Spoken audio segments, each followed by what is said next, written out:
Here we go, episode 163 of The Hardline, the first official episode of the offseason. We've dropped some great videos that have been posted out on YouTube. Stay tuned for that for the rest of the offseason. We're going to have a lot of those, but an official episode, a draft guide, a mini mock draft. We're going to do the first 16 picks, me and JM alternating. It's going to be a lot of fun. JM, it's the first time I've called you JM in a very long time. How are you doing today? Yeah, thanks, bro. Thanks for actually referring to me by my name. Appreciate it. I'm doing good. It feels good to be back. Good to be back in an episode style format. I haven't done it in a little bit in a little while. Off season's been off seasoning. It's gonna pick up a little bit here. I think a lot of us haven't really thought about football in about a month, ever since the free agency stuff kind of died down, but picking back up. And I gotta say, man, this draft kind of snuck up on me. I mean, I've been excited about it, but can't believe we're less than 2 weeks away. By the time this comes out, we'll be less than a week away. We'll be less than a week away. Yeah, it's stuck up on me too. It's usually like it's the last week in April, but it's the 24th this year.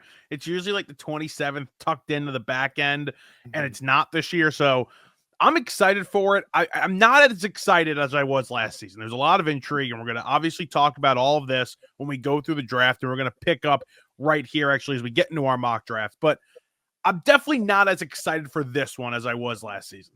Yeah, last season's storylines were huge. Think about all the quarterbacks, the big name prospects that were coming out. And I mean, listen, you got Travis Hunter in this draft, Abdul Carter, Ashton Jeanty, Cam Ward. Like, it's not like nobody's coming out of this draft, but the storylines, what was going to go on with the quarterbacks at the front, who was going to trade up, what was going to go down. I think that was a little more intriguing than what's going on with this year.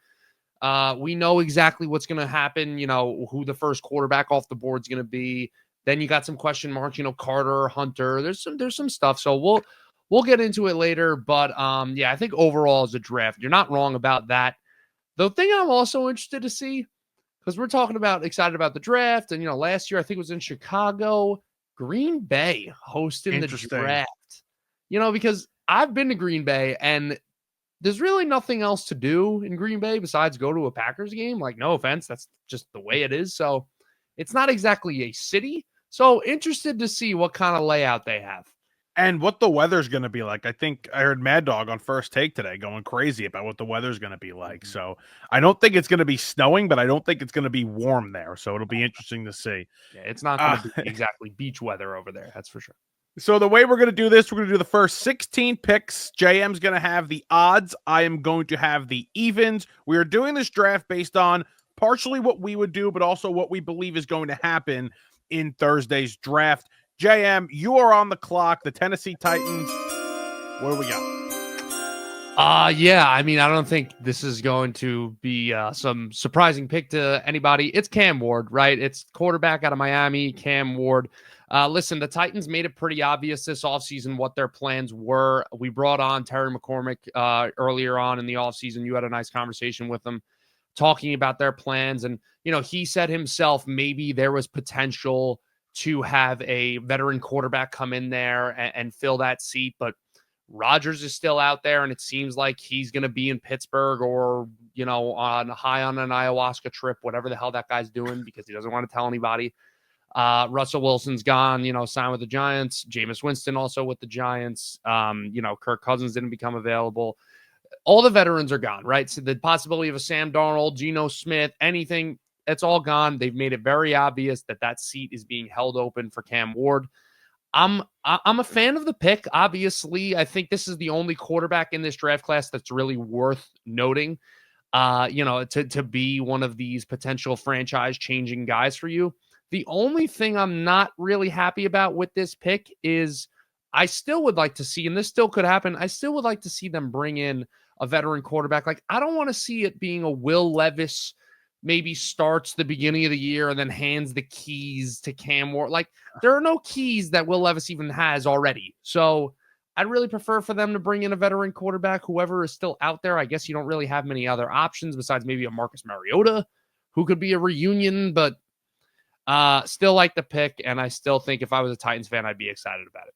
Yeah, it's obviously going to be Cam Ward. There was definitely some talk, I think, early in the offseason about the potential of them trading out of that pick, not wanting to force a quarterback at one. But I think they've fallen in love now with the idea of Cam Ward, and there's no question. I mean, this guy's on Fortnite the other night, chatting about who the top running backs are, and he's given the starting running backs for the Titans and who the top head coaches are, and he's saying Bill Callahan. So he's locked in to Tennessee. Yeah. All right, JM, the Fortnite thing was it's crazy. I mean, once he's sucking Traylon Burks, I was like, all right, like we got issues. We got issues there. All right, JM. Number 2, I think the top 3 picks are locked in. Number 2, the Browns will select Travis Hunter. I mean, this is the best player in the draft, right? Because if he was a cornerback, just a cornerback, he would be the top corner in this draft. And if he was just a wide receiver, he would be the top wide receiver in this draft. I'm fascinated to see how they're going to use him. I think it's done. I think it's a done deal that he'll be the second overall pick. They're definitely not going quarterback. And with Garrett coming back, I just don't see them passing up on Hunter to draft Carter, who's a great player and could be a Pro Bowl level player with Hunter. But I think it's going to be Hunter here. He's a transcendent player, especially if he plays both ways. He wants to play both ways, and I'm fascinated to see how they actually use him. But a guy that is a playmaker on offense and shut down on defense, if you're going to get anything on both sides, it's worth the second overall pick. Yeah, it's definitely worth it. The whole possibility about Carter was fun earlier in the offseason, like you said, when all that Garrett stuff was going down, he wanted to trade. And then even when they brought him back, I thought there was a potential there, and maybe there still is. Like, this is a mock draft. This isn't the actual pick. Like, maybe they are thinking, oh wow, having Carter and Garrett could literally turn into like the best pass rushing duo we've ever seen. Like, you never know. Like, this guy Carter, I mean, sky's the roof. He's one of those Nick Bosa, Myles Garrett type prospects coming out of this draft.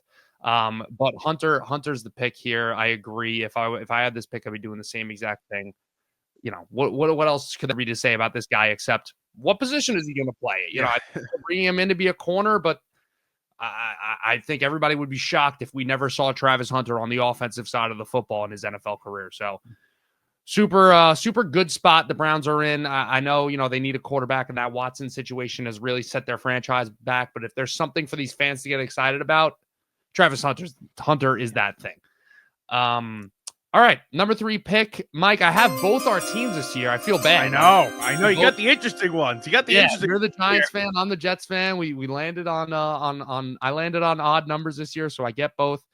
And there's earlier in the offseason, you would think Shedeur here would be like, oh wow, this is great. The Browns skipped on the quarterback. The Giants get their guy. But this always happens every year, right? Like as we weed through the process, we see, okay, maybe we're not so crazy about this guy, and holy crap, this Abdul Carter guy is pretty freaking good. You can't really miss out on him. So that's what the pick is here. They'll be fine at quarterback next year. They've got Winston and Russell Wilson and your boy Tommy Cutlets. They'll be okay. I'm going with Abdul Carter to be the pick here. Listen, the guy is like made in a lab. He's what you want out of a pass rusher. He's not too big. He's not too small. He's 6'4", 250, perfect, athletic build, great, athleticism in general. He's young. He's still 21 years old. There's no real downsides about this guy. You look at his draft profile, you look at his strengths. There are a lot more bullet points on his strengths than his weaknesses. So love this for them. If they could pair him with Brian Burns, that'd be great. We'll see how Thibodeau fits in there, but easy pick for the Giants here with Abdul Carter. Easy pick, a generational talent, I think, as Joe Shane has pointed out. You can't pass on a generational talent. I think this is one of those guys. He is potentially a gold jacket player, as Dave Gettleman used when he drafted Saquon Barkley, number 2 overall, gold jacket player. He has the potential for that. Again, I think the top 3 picks are locked. These are them, and the draft starts here at number 4. But for the Giants, you cannot pass up on a player like Carter to reach on a quarterback on Sanders when you're not 100% sure. And real quick, before you get into your pick, in other drafts, I think, maybe last year's draft, right? When you have Marvin Harrison Jr. on the board there, and you're thinking, wow, holy crap, you can't pass up on this guy, once in a generation type guy, whatever. But then you're like, yeah, but there's some really good quarterbacks. Like, we kind of need a quarterback more. Let's go get the quarterback. I think in this year's draft, and I know you'll agree with me, that logic doesn't apply. Like, sure, with the Titans, like I said, Cam Ward maybe is the only guy that you could say that to be like, okay, we'll pass up on a generational non-quarterback to take this guy. How can you sit there as the Giants and see Abdul Carter on the board and take a quarterback? You can't do it. He's not good enough to justify it. And the next best quarterback. And Tennessee had to have those conversations. I mean, those were probably very long conversations. Is this guy worth the first pick? Because there's nobody on planet Earth that has Cam Ward rated higher than Travis Hunter or Abdul Carter in terms of evaluating these players, not based on position. Like, those guys are the top guys on the draft board. So you have to fall in love with certain qualities. And that was a difficult decision, I'm sure, for the Titans here to say, okay, we're not going to trade out of this. We're going to stay here and we're going to take Ward. Because, I mean, by all accounts, that's what they're doing. That's a tough call. It's a tough call. It is. And I'm sure, listen, it's very rare that a draft room, everybody agrees with the pick. Yeah. But I'm sure you have plenty of people in that Titans front office and draft process that would like them to just make another run at it with Will Levis and go get a Travis Hunter, Abdul Carter. Yeah, 100%. All right, JM, the 4th overall pick where the draft starts. The New England Patriots are set up really well here. They have Drake May, they have Mike Vrabel, and they're going to make a very Mike Vrabel pick. It's a boring pick, but they are going to take Will Campbell out of the University of LSU. Left tackle, 3-year starter there. I mean, you're a 3-year starter in the SEC at left tackle. You don't have to move positions. They're not swinging you to the right side. They're not swinging you from the right side to the left side. You're playing your position. I know this sounds a lot like Evan Neal a couple years ago. Oh, 3-year starter, can't miss. SEC, they're not swinging him around. He's going to be the left tackle, and I think it's as easy. It's a boring pick, but he's the best tackle on the board, and you go and you take your guy. Yeah, pretty straightforward there. Definitely agree with that one. All right, 5th overall pick. This one to me, both prospect-wise and the projection, feels like the safest one to me. I got Mason Graham going to the Jaguars. I've literally been seeing this since the draft order was decided. Mason Graham at 5 to the Jaguars. It just seems way too obvious. They have a huge need there. The Jaguars have shown that they're willing to draft on the defensive side of the ball, especially in that front 7, especially on the D line. We think about, Travon Walker. We think about Josh Hines-Allen, some of those big picks they've had over the years, even going back to the Dante Fowler pick in 2015, whatever it was. So Mason Graham is just, he's maybe the safest prospect in the draft. Huge floor for this, high floor for this guy. And a high ceiling. I mean, he could be an absolute game wrecker. Think he could be a Quinnen Williams style guy, right? He could be both affecting the pass and the run. Was extremely disruptive last year for Michigan. So I really like this pick for the Jags. Like I said, it's a safe pick. It makes a lot of sense. And I mean, just putting the card already, because I think that you can lock this one in. One of the best players in the draft. They are, because a team needs a quarterback early and because a team needs a tackle early, that, a position not of need for that team, Graham's going to fall into their laps as one of the 3 or 4 best players in the draft at 5. So a good pick there. All right, the Raiders at number 6. I've got them taking the running back. I've got them taking Ginty. I think, listen, the Raiders like to make these kinds of moves. Their owner's not afraid of taking big swings like this. There's obviously, you have Pete Carroll, new GM, new head coach there this season, but this is the recipe for this organization. And listen, Ginty's a great player. I mean, he is, and he's electric, and it's fun, and they do have a need. It's a big-time weapon. I think we're seeing the running back position come back now, and there's a need, and I think the way these teams are now using the back, it's almost like adding a wide receiver now, and I think this is what this will be here with Ginty. So the Raiders get their guy, their big offensive playmaker. They essentially replaced Josh Jacobs from a couple of years ago. It's a different regime. They'll take the back here. Yeah, I mean, how can you see what went on in the NFL this year and the way the running backs dominated and the way Saquon with the Eagles Super Bowl and not be intrigued by a running back here? So love that pick for the Raiders. Ginty is, I mean, the guy's a freaking stud. I've never seen LaDainian Tomlinson's name when I'm looking at like a draft prospect until I saw Ashton Ginty, and I was like, okay, That's a big deal. All right. I'm up with the second New York team and my beloved. Let's go. Yes, Let's New York go. Jets. Listen, the kind of a weird mock season for the Jets. There's been a lot of changes through the weeks. I've seen a lot of different names pop up. They could go a couple different ways here. I think, obviously, think back to last year with the Brock Bowers rumors.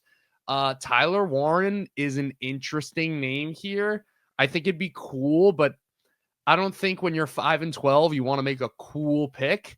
Jalen Walker's another intriguing guy, right? Athletic, would really fit that Aaron Glenn mold, can fly around, play a couple different positions, maybe the best overall athlete besides Travis Hunter and Abdul Carter in this draft. I mean, he's just a freak. But I'm not. I'm going with the boring pick. I'm going with what they did last year. Same exact thing. I'm going to completely botch this guy's name. Please forgive me. Armand Membu. Armand Membu. I'm pretty sure that's on the money, but it's close enough.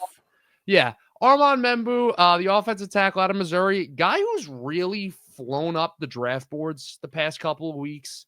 It makes complete sense. They lose Morgan Moses in the offseason. They haven't been able to have those secure tackles for years here with the Jets. And I think what Glenn wants to do with the Justin Fields signing and, having Breece Hall, I think they want to definitely establish that running game, prove like the way they did it in Detroit. You bring over a lot of coaches with you from Detroit on both sides of the ball. They're going to want to adopt the same style. What did Detroit do?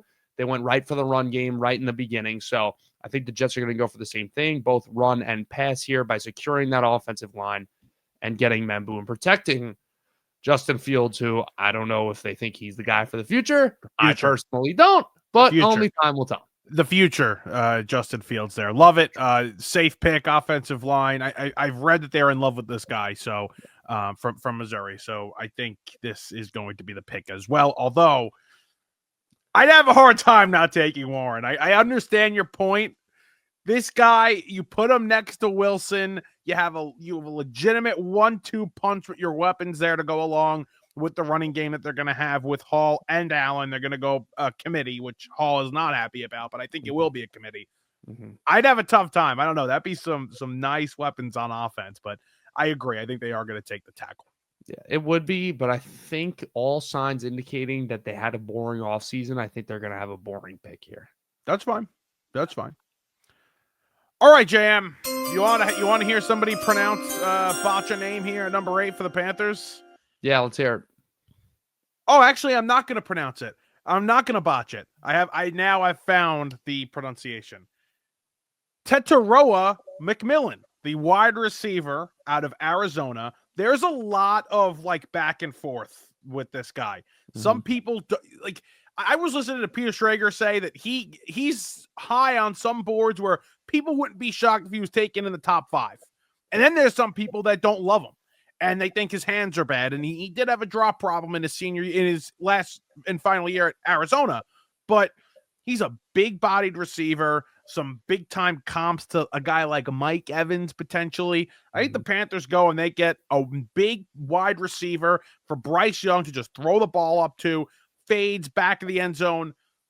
Get your young quarterback a legitimate weapon here in the first round, number 8 overall. I'll go McMillan.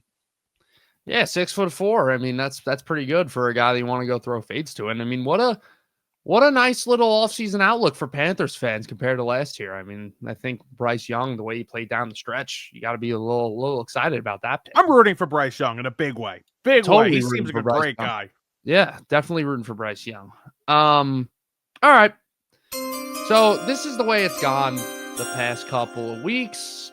Not even weeks. Here we go. I guess I would say. And, it makes sense. So without further ado, obviously, 9th overall pick. I'm going with Shedeur Sanders here. It's really funny the way that this draft season has gone. Like when you thought earlier in the offseason about the possibility of him falling out of the top 8, that was like, what? Somebody would say he's not falling out of the top 3. But here we are. And I think, I think a lot you're signing up for here with Shedeur. Like, he's going to bring that swagger. He's going to bring that overconfidence. You're going to get the name, right? We know what his last name is. We know what his dad is, who his dad is. So we know about all of that. And, that could be either a terrible crash or it could be something that he flourishes with and becomes a superstar, right? We could see this going either way. We've seen it a bunch of times. But with the Saints, ever since Drew Brees left, this team has been looking for its quarterback, and Derek Carr did not get it done. And they've kind of got this like reset button scenario here because, Kamara isn't getting any younger. He's definitely on the back end of his career.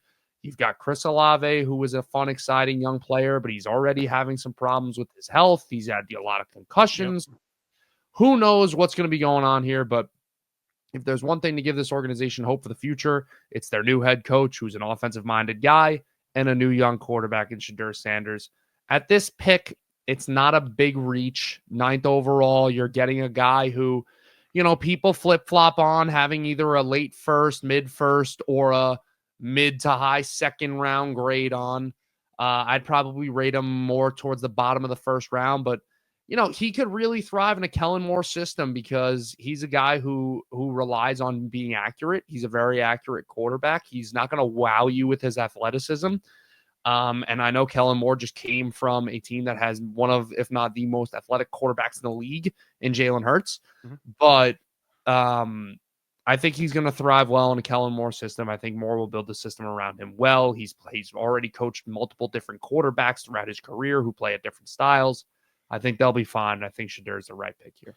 Yeah, I think it is trending more this way, especially with this news that not only Derek Carr has this injury, but he's trying to posture his way out of New Orleans, according to some reports. So, yeah, I think it is going to be Sanders. And if Sanders isn't selected here, I don't know where he's going to go. I mean, I think if he is not picked here, you're going to start to see the slide, and you're going to need a team like the Browns, like the Giants, like the Steelers to come up at some point in the teens there and stop him from plunging even further. Let's do fun. Let's do a fun little scenario here. Okay. Let's say he makes it past this pick. And I agree with you. I have no idea where he's going to go. Right. He doesn't go here. Right. But we've seen some crazy things in the NFL draft, right? And we've seen some unexpected stuff, especially with the quarterbacks. I just mentioned Jalen Hurts. That was a huge unexpected in the second round. What if Jerry gets on the phone and he's like, you know what? Because honestly, like, I don't know how this Dak situation, it seems like it gets worse every year. And I don't know what's going to happen. And I feel like Jerry we've known Jerry Jones to do some crazy stuff. I think that'd be pretty funny. It would be funny. I just think because the contract is basically immovable right now, like, I don't think it is possible. Yeah. But if it was, like, if you could move the contract, then I'd say, okay, maybe it gets a little interesting. We didn't think Kirk Cousins, and it's not movable, and they still drafted Michael Penix last year, so I guess. I don't know. I don't see it. I think Cleveland or Pittsburgh would come up. Yeah. If he goes past here, I think Cleveland or Pittsburgh comes back. Cleveland back into the first, or Pittsburgh up from 21 and comes and stops his fall. Pittsburgh would make sense because, even if they do get Rodgers, Rodgers isn't along for the ride for the next 5 years. So you could have him sit on the bench and learn from a legend like that.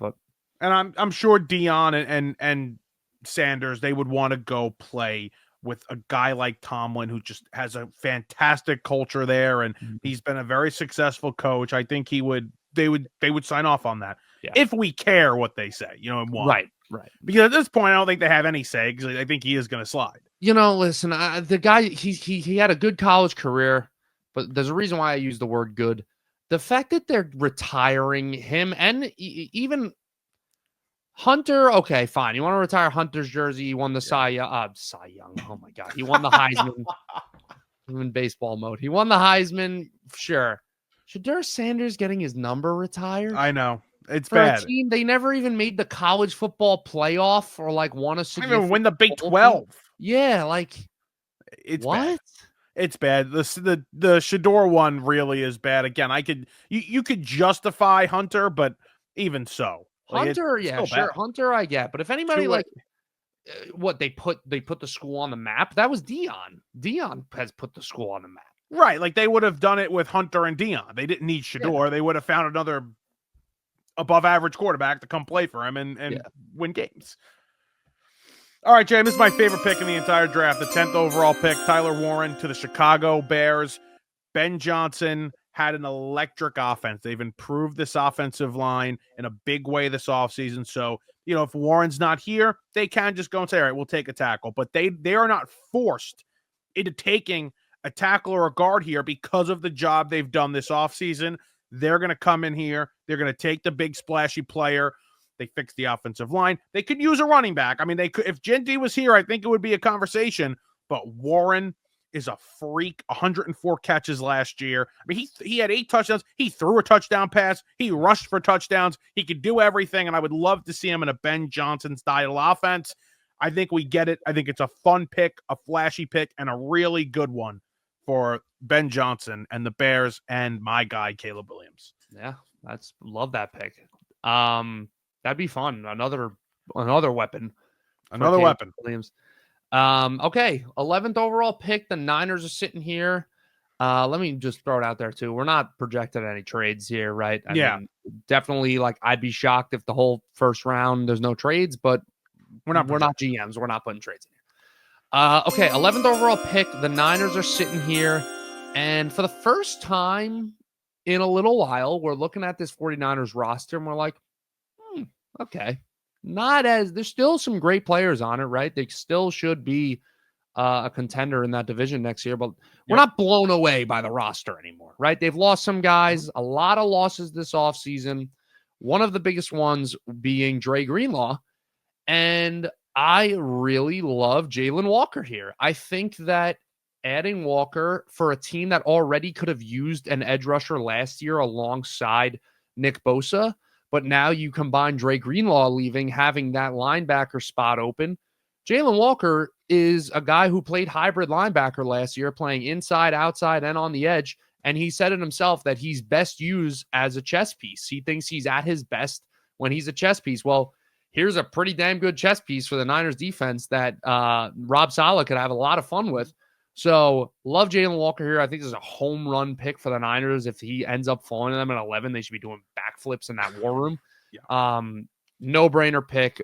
Instantly fills a hole at a couple of spots, and hopefully he could turn out to be, I don't want to throw shade here to the guy who still had a pretty solid career, but Isaiah Simmons was kind of that prospect where we were like, oh man, this guy could even play safety if he wants, but could play a lot of different positions, great athlete, and could be dominant at a bunch of different positions. Didn't end up happening, but we'll see if Walker could do it in the NFL. It's a very strong edge draft. I mean, it's probably the strongest position group, and we actually have only had one go off the board here. I'd be shocked if it went that way, to be honest with you. We probably missed a couple of them, but yeah, you're going to see them fly off the board early in the first round, throughout the first round. It's a very strong group. So, yeah, don't hate that at all. All right, Jam, number 12, the Dow. This is like my real. These last Jerry Jones, you're on the clock. My interesting picks here. These are my interesting ones. And I have them taking a wide receiver here. I think if the running back was available, I think they would consider him. He's not. I think they'll go with the wide receiver from Texas, Matthew Golden. He was unbelievable late in the season last year. In the SEC championship game and the playoff games that Texas played in, he was unbelievable. He stays home. He plays in Dallas. You need to add a wide receiver next to him. He's a little smaller, but he's got some crazy speed, and the middle of the field will be wide open for him. Obviously, running routes next to CeeDee Lamb on the opposite side of CeeDee Lamb. I think they need to get another weapon in here for Dak, for CeeDee as well. And they're going to grab a running back at some point in this draft, maybe even in the second round. I know that's a massive need, but I don't think they'll be able to pass up on a wide receiver at a position of need like Golden. No, you cannot. That'd be nice. I mean, they've kind of had a hole at receiver there for a little while, very long time. Ever since Cooper went out the door, and even when Cooper was there along with CeeDee, like it was them two for a little while. I didn't really see much production out of, because Gallup had his problems with his and everything. So Yeah, that'd be a good pick for them. Get Dak some weapons. And listen, I think I know everybody loves to just dunk on the Cowboys all the time, and they had a tough season last year. But with a healthy Dak and things maybe getting a little bit more back on track, I could see them right back in it next year. I can't. Maybe not for the division, but for the I playoffs. I don't think they're even close. I think it's bad. I think it's going to be a disastrous season. I don't think it's gonna be that bad, but I we'll think we agree to disagree, I guess. as of right now, I think they're in last place. They're not finishing below the Giants. We'll see. We'll see what Russ does. I don't know. I don't know if I'm there yet, but I might be there. This guy. Okay. 13th we're at now. You're Miami at 13. Dolphins Yes. on the clock. Your Dolphins. Not my Dolphins. Interesting offseason for the Dolphins. A lot of negative, not so much positive. Yeah. You had the offseason beginning with Tyreek Hill complaining in the locker room after the Jets game, saying that he's got to go somewhere else. Then he cleared that up, said he was just talking and he wants to stay. Then he also sent out some cryptic tweets. I don't know what the hell's good. It's like a requirement for some of these at like age 30 and just lose their minds. And now the rumors come out, not rumors, basically confirmed that Jalen Ramsey wants out. Yep. So they'll be exploring options to trade Jalen Ramsey. And what better way to replace Jalen Ramsey than to draft Will Johnson here out of Michigan? Johnson, a little bit of a slide on the draft board compared to where we thought he was going to go before the season started, maybe even mid-season. Was expecting a really big year out of him, maybe him being a top 5 pick. Kind of seemed certain at one point that he was going to be a top 5 pick, but still ends up going high here. 13th overall, the Dolphins. They get that corner. They lost Javon Holland to the Giants this offseason. They're going to lose Jalen Ramsey. So some hits to that secondary, and not exactly a division where you want to take some hits to the secondary, considering you have the MVP of the league playing in your division, as well as a young up-and-coming star in Drake May. I thought you were about to say Justin Fields there. I mean, notice how I didn't mention Justin Fields. You got it. That's Justin Fields. Yeah. But getting the corner here is big for them. And I think Will Johnson's the pick. Here we go. Will Johnson. He was mocked early as a top 5 pick, and still a good player, but not in the top 5. All right, Jay, we're going to go back-to-back Michigan men here. We'll go Colston Loveland at 14 to the Colts. A massive need. They have an interesting group of wide receivers there in Indianapolis, and they'll add a tight end, an athletic tight end that is a very good pass catcher, 3-year starter at Michigan. Young kid, only 21 now. Isn't it crazy reading these ages? And these kids are like 3 years younger than me, 2 years younger than you. I mean, it is absolutely wild. But they'll take Loveland here. I've seen, honest to God, before the draft even started, before we got into the draft process, I'm like, all right, let's look tight ends. You have Warren. And then Loveland just shoots up draft boards all of a sudden. Easy first round pick, probably going to be top 15 pick. And I have him here at 14 going to the Colts, who will add to the offensive weapons there for my guy, Daniel Jones, playing quarterback there. Yeah. It's a competition. It's a great competition. It doesn't get better than that, honestly. Please let the competition play itself out, Mike. You can't just award it to the guy. You're right. I'm sorry. I mean, he's going to win it, though. Anthony Richardson was great last year with his 45 completion percentage. You're right. All right. My last pick of the mock here, 15th overall, the Atlanta Falcons, who I'm sure did not want to be sitting at this pick after the way they began their season last year. But unfortunately, came a bit tumbling down. But there's a couple different ways they could go here. I think they're tired of drafting weapons. I think they've done it enough over the, or even on the offensive side of the ball, skill positions. I think they've done it enough over the years. Think about, obviously, back-to-back years of going that route between Michael Penix and Bijan Robinson. Mm-hmm. You drafted Drake London. You drafted Kyle Pitts. I think that's enough on the offensive side of the ball. So I think they go defense here. If we remember last year, obviously everybody was surprised by the Michael Penix pick. We thought that was the pick. It was like, okay, Falcons at 8 is going to be the first defensive player off the board. Dallas Turner. Like that was, if you asked me, out of all the picks besides quarterbacks and Marvin Harrison, I would have locked that in as like the most obvious pick. Was not. So this year they have another chance to do it in a draft class that is loaded with edge rushers. You could go a couple different ways here at edge. There's still a lot of good guys on the board. You think about Shamar Stewart, think about Mykel Williams, but I'm actually going to go with a guy who is a little older than those guys, Mike Green. Marshall from Marshall, the Thundering Herd, dominated the Senior Bowl. Is one of those guys where you're like, okay, so he had a ridiculous amount of sacks. He dominated everybody he played. He dominated at the Senior Bowl. What am I missing here? I think the Falcons just say, we don't care that he's, a year older. We don't care what conference he played in. None of that. This guy's a stud. And he is, I think Mike Green's the pick here. You put an edge rusher there for Atlanta, help improve that defense, which has had its problems, last year, a little bit up and down. The front seven could use some help, and I think this helps in a big way here. Mike Green from the Thundering Herd going to the Falcons. Getting some Marshall love in here. Love that. Yeah, I mean, it was obvious. We all thought they were going defense last year, and they didn't. So let's change it up, Atlanta. Good idea. Yeah, come on. I mean, yeah. All righty, and quarterback. We know that. Yes. All right, we'll go boring here with the last pick. My pick, the Cardinals at 16. We'll take Calvin Banks Jr., tackle and guard. I think they list him as both. He did play tackle. He started 42 games for the University of Texas. Boring pick. I mean, again, you're starting 42 games in the SEC at left tackle for Texas. Obviously a big boy, 6'5", 315. We'll take him here. I saw earlier in the draft process, easy top 10 pick. He's kind of fallen out of that now. So, still a top 16 pick, and Banks will be the pick. Boring for the Cardinals getting an offensive lineman. Yeah, especially with Membu flying his way up the rankings recently. Yes. You really saw Banks kind of just trailing right behind Will Campbell for a while there. And now Membu is right next to Campbell. So, yeah. He's two. Mm-hmm.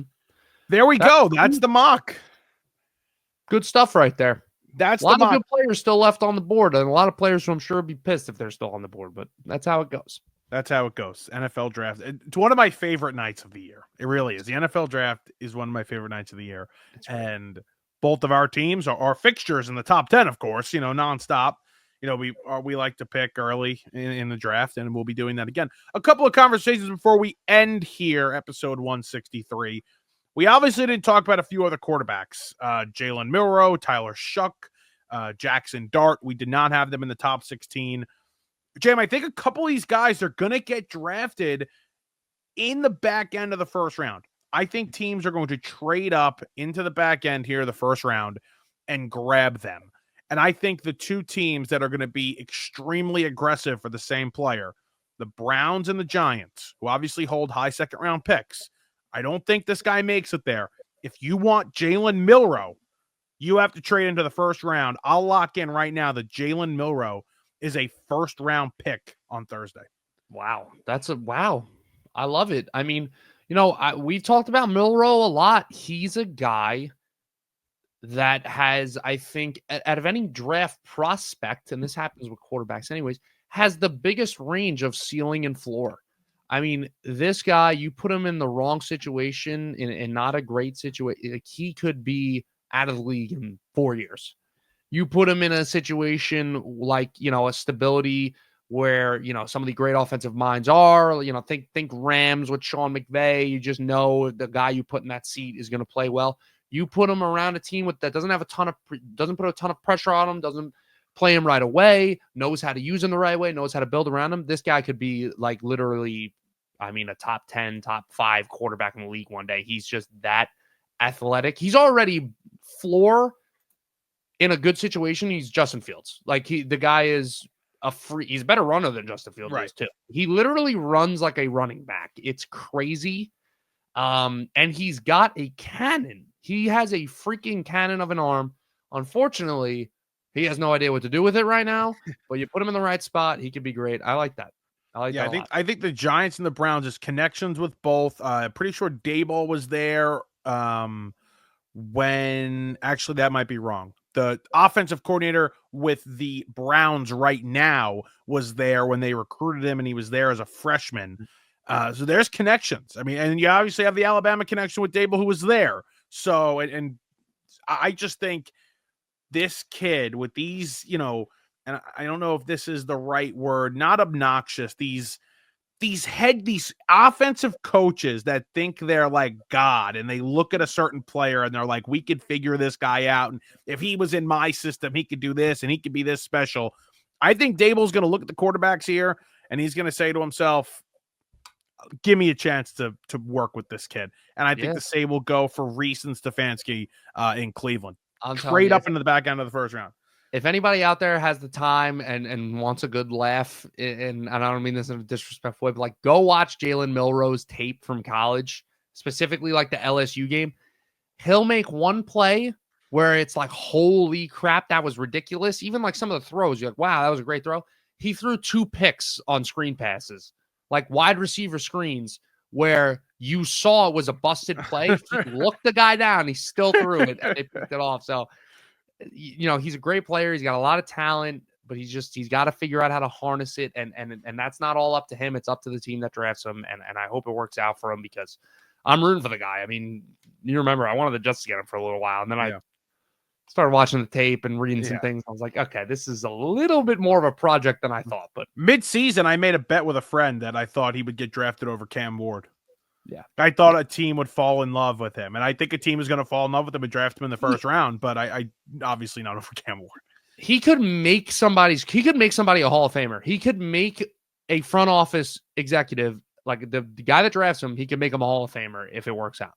Giants got to get him. Giants got to get in that first round and get him. I think you're going to have to do that.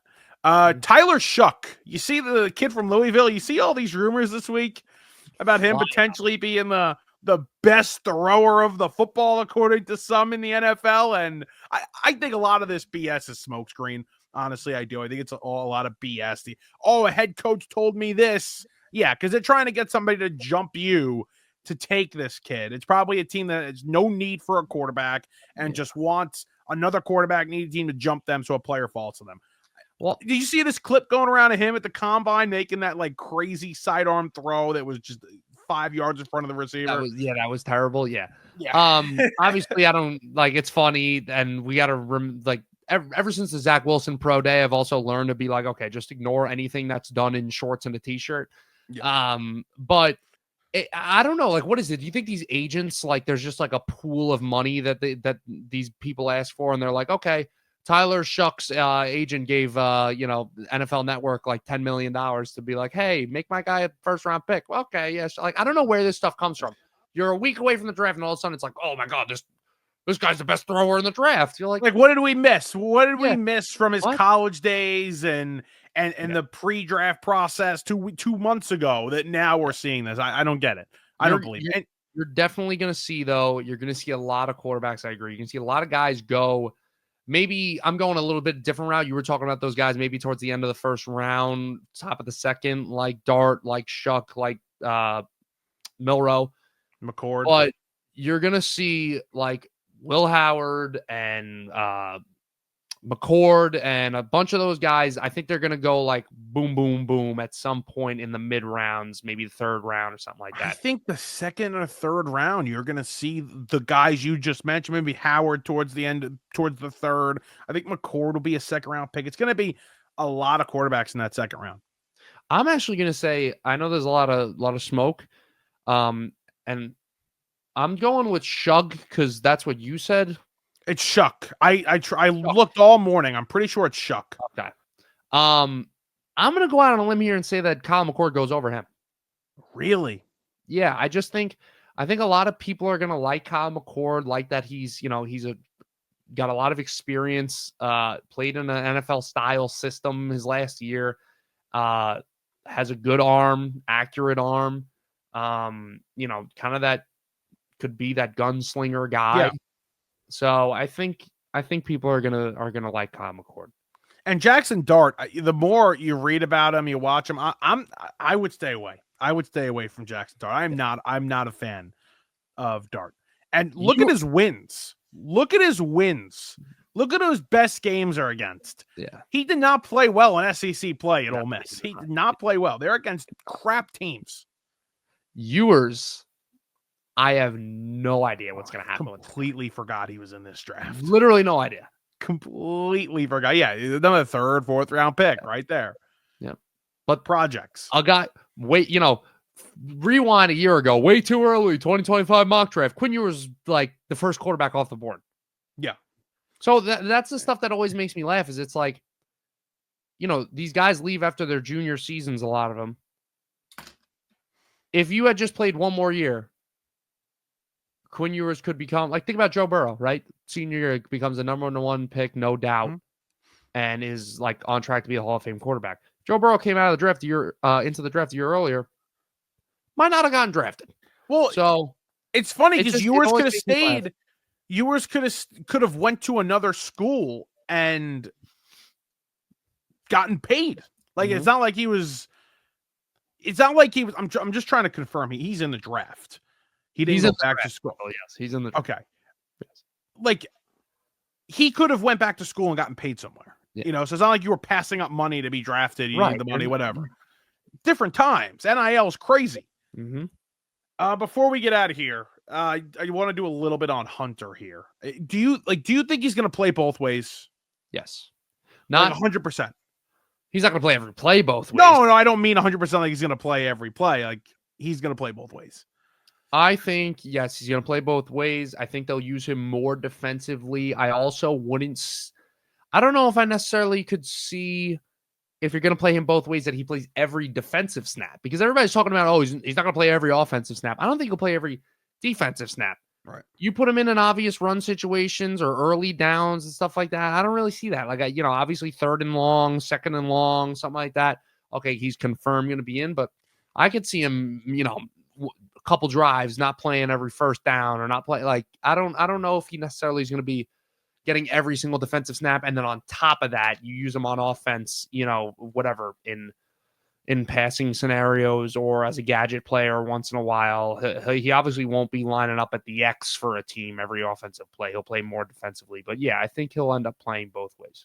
My question is, because when I'm trying to and when we do the mock draft, we're predicting and we're doing what we would do. And I had obviously had Hunter go 2, but I'm trying to decipher if he was just a corner or if he was just a wide receiver, just how good is he as a player? Is he still a top 5 pick? And when you ask people that and you hear people talk about that, the answer is most of the time, yes, he'd probably still be a top 5 pick if he played either or. I ask this question. What is more of a guarantee? Him hitting at one position and being locked down, or Carter being that Nick Bosa, that Myles Garrett-esque type player? What is safer? Because when I think about it, I think the safer pick technically would be Carter. Yeah. I mean, Carter, I agree. I get what you're saying here, especially that's the thing.